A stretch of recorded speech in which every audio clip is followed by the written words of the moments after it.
Mr. Chairman, sir, I am very sorry I could not speak to you last Sunday. Many things were on my mind which I had thought of discussing with you. But even at that very time, the government was moving towards a larger decision which touches on all these other problems about which I had wanted to speak. Let me be frank with you. The decision to devalue the rupee was not an easy one. It was taken after the most anxious and searching consideration. How much easier it would have been to have evaded a decision. There are times in the history of every nation when its will is tested and its future depends on its capacity for resolute action and bold decision. This is such a time in India. We are probably passing through the most difficult and crucial period since the very first year of independence. When I assumed my present office some months ago, I was not aware of the tremendous difficulties ahead of the great effort and sacrifices which would be needed to steer through hard learned months of scarcity and to get the economy moving forward again. Let this be understood. We have not failed, and only the demit will say that we cannot succeed. We have carried the process of development to a stage where we are in a position to register substantially larger gains. There is a dynamic potential which we must use. Devaluation, however, is not a magic cure.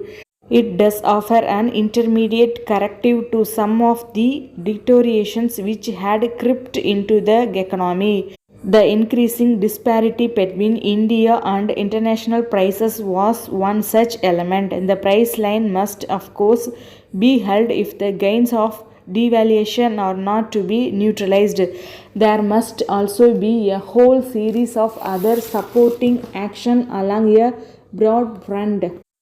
Immediately, however, I am deeply conscious of the fact that prices have been rising and have risen still further in the past few days. There is little justification for any price increase in respect of items in which there is no important content. Anti-social practices will be dealt with firmly under the Essential Commodities Act.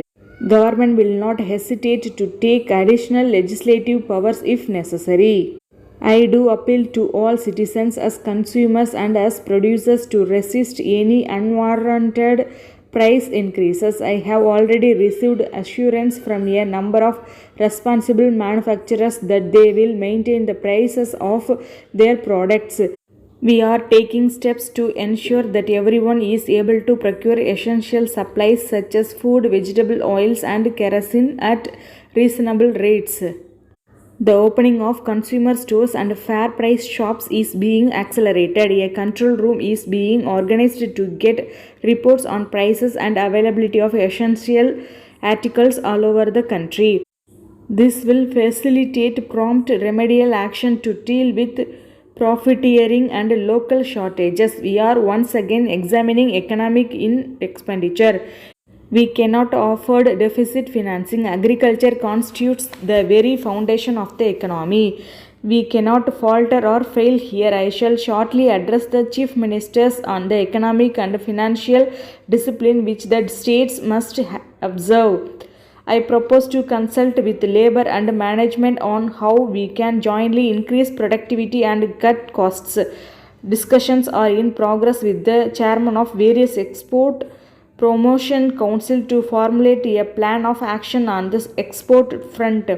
Tonight I make no promises, but I really want to think over that I have said. Devaluation is the means, it is not the end of the road. We did not think then, nor do we think today, that it is a magic cure, that just by the act of devaluation all the ills in this country will be cured and the prices checked. The prices have not suddenly gone up last month. The prices have been going up during the last 2 or 3 years, and in spite of numerous measures and attempts to try and curb this rise, we have not been able to do so. So, devaluation is not going to achieve all this suddenly, but it is something which, if followed by the right action, can give us the opportunity of resuming the onward progress which had been held up due to circumstances beyond our control.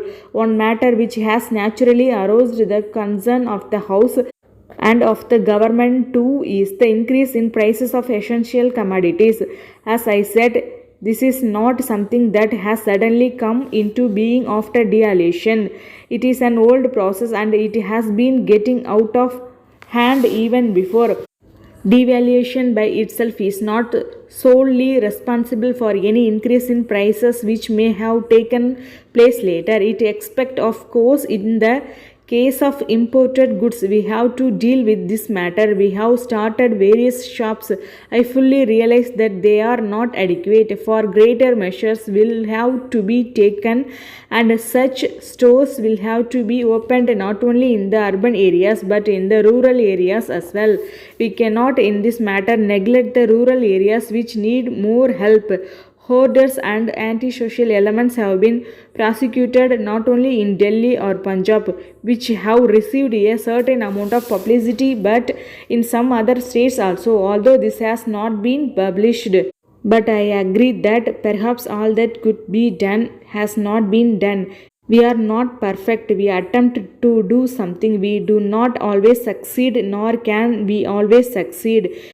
We have taken up tremendous programs. Whenever we have taken up these programs, the cry has been that these are too big and that we cannot do it. Yet we have tried to go ahead with our programs. You cannot expect 100% success, but in a large number of things we have succeeded. These are some of the difficulties which we face when we take up new programs. Everything we have done in India is new. Even democracy is new. Democracy has existed for a long time in many countries, but the manner in which we have brought it in India with adult franchise in such a vast country is something very new to the world and it cannot be denied.